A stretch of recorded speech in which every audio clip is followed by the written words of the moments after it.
Good morning, teachers and students. My name is Banaz, and today we are going to be doing our science competition is supervised by Mr. Ahmed, and which is between grade 8A and 8B. Now let's start with grade 8A. Hello, my name is Mohammed Ziad. I'm from 8A, and today we have a competition in science about science. It's going to be it's between the grade 8A and 8B. Supervised by our teacher Muhammad Ali, Mr. Ahmed Ali, our science teacher. Today we're gonna study bacteria. How many bacteria are in a handful of soil? A handful of soil may contain trillions of bacteria. It means a hand of soil. If you get amount of soil and pour it all over your hand, it might contain trillions of bacteria, billions or millions. We're gonna study some characteristics of bacteria and archaea. Both bacteria and archaea have different characteristics. Bacteria, there are more bacteria on Earth than there are all other living things combined. It means bacteria, there are more bacteria than that there is everything on Earth. Bacteria is the most matter on Earth. Most bacteria are too small to see without a microscope. It means bacteria are so tiny and small that you can't see them without a microscope. But not all bacteria are the same. Not all bacteria are the same size. It means we have many different sizes of bacteria. Not all of them are the same size. The most common shapes of bacteria. We have bacilli, cocci, and spirilla. Bacilli, they are rod-shaped. They have a large space that helps them take in nutrients. A large surface can cause them to dry out quickly. Cocci, they have a spherical shaped circle. They do not dry out as quickly as bacilli, rod-shaped bacteria. Spirillas, they are long and spiral shaped. They are like circular lines. They use flagella at both ends to move like a corkscrew. Without the flagella, they cannot move. Characteristics of bacteria. Most bacteria have a rigid cell wall that gives them the shape. With bacteria, they have a cell wall that gives them most of their shapes. Some bacteria have hair-like parts called flagella. Flagella help bacteria move in its environment. Flagella, it's like a bacteria, it's a cell that is in the bacteria and helps the bacteria move. Without the flagella, the bacteria cannot move. All bacteria and archaea are single-cell organisms that do not have a nucleus. Bacteria and archaea, all of them are single-celled and they do not have a nucleus.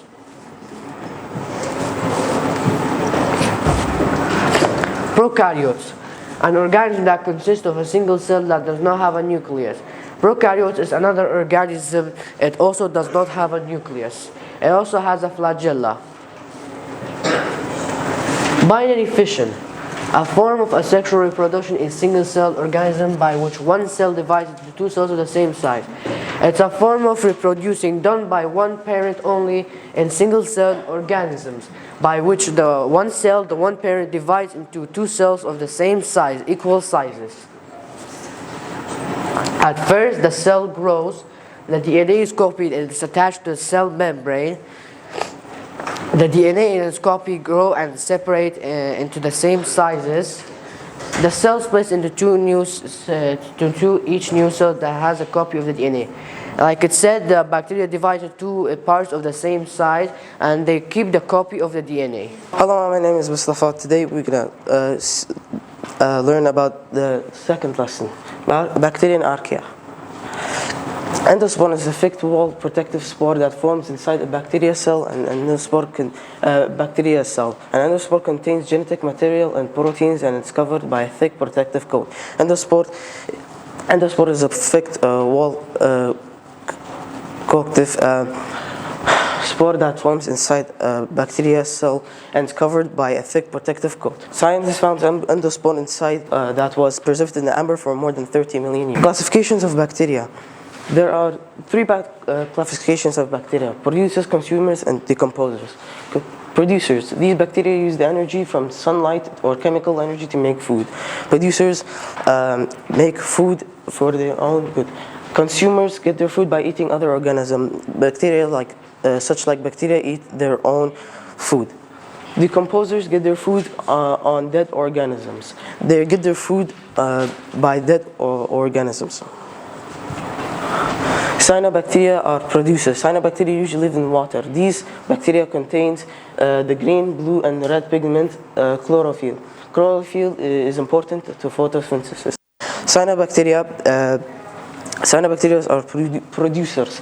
Cyanobacteria usually live in water, and they contain three kinds of pigment: red, green, blue, and red pigment, and the chlorophyll. Chlorophyll is important to photosynthesis. Flamingo get their pink from eating red cyanobacteria. The domain archaea. There are three types of archaea bacteria: heat lovers, salt lovers, and methane makers. Heat lovers lives in ocean vents and hot springs. They live in a very hot water, usually from 60 Celsius to 80 Celsius, but they can survive temperature of more than 250 Celsius. Heat lovers lives in ocean vents and hot springs. They live in a very hot water, usually from 60 Celsius to 80 Celsius, but they can live up more than 250 Celsius. Salt lovers live in an environment that have high levels of white salt, such as the Dead Sea. Salt lovers live in an environment that has a very high level of salt, such as like the Dead Sea. Methane makers gives a methane gas and lives in the swamps and animal intestines. Methane makers gives the methane gas that usually are in the swamps and animal intestines. I'm Eben. Today I'll be explaining chapter 2, section 1. So bacteria's role in the world. We have roles of bacteria. Bacteria live in our water, our food, and our bodies. Out of thousands of bacteria, only a few hundred cause diseases. As we said, we have many bacteria and viruses, but only a few hundred of them cause diseases. Bacteria do things that are important and helpful to us. As the girls ask the question, some of them, how are they helpful to us, or how are they harmful? Some of them, only like maybe a few of them cause diseases, but the others are very helpful to us. Importance of bacteria for our environment. They help recycle dead animals and plants, like we said. Some bacteria eat dead animals and plants. Bacteria also play an important role in the nitrogen cycle. We have the nitrogen cycle, and it's a very important role that they have. Nitrogen fixation. They get their food by eating other organisms. Most living things depend on plants. With nitrogen fixation, they get their food by eating other organisms, so they are consumers. Most living things depend on plants. Half of the living things, including us, we also eat some other plants, and some animals also eat plants. Plants need nitrogen to grow. Nitrogen is an important part in the plant process. Nitrogen gas makes up about 78% of the air. But most plants cannot use nitrogen directly from the air. They need a process for them to do that. Some protists, some are so tiny that they cannot be seen without a microscope. We cannot see the protist without a microscope, just like a bacteria or virus. And other grow many meters long. Many meters long, we don't know how many meters, just many meters long. And you have some are positions and some provide for pupil. Some protists are provide food for pupil. What is protist? We have a definition of protist, an organism that belongs to the kingdom protist. That was a definition of. And you have 4 shapes of protist.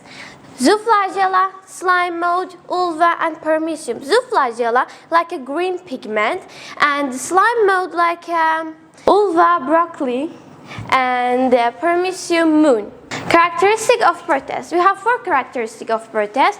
Most protists are single-celled organisms, but some are made of many cells and other living in colonies. There's the most protists are a single cell. More protists are a single cell, but some made of many cells. And we have second type. Some protists produce their own food, can protest their own food, and some eat other organisms. That was consumer and that was producer, deciding matter. Some protists can control their own movement and other cannot. For example, I can control my mouth, but the others cannot. All protists are eukaryotic, which means that their cells each have a true nucleus. All protists are eukaryotic. How protists get food? We have three types of how protists get food: producer, consumer, and decomposer. Producer, we have protists get food in many ways. Some protists can make their own food. Other protists eat other organisms. Eat other organisms means consumer. Be quiet, guys. Eat other organisms, okay, or parts of products of other organisms. That means this decomposer. Thank you guys for participating, and thank you all for coming and listening. And the competition is over, so now it's time to reveal the winners, which are the girls.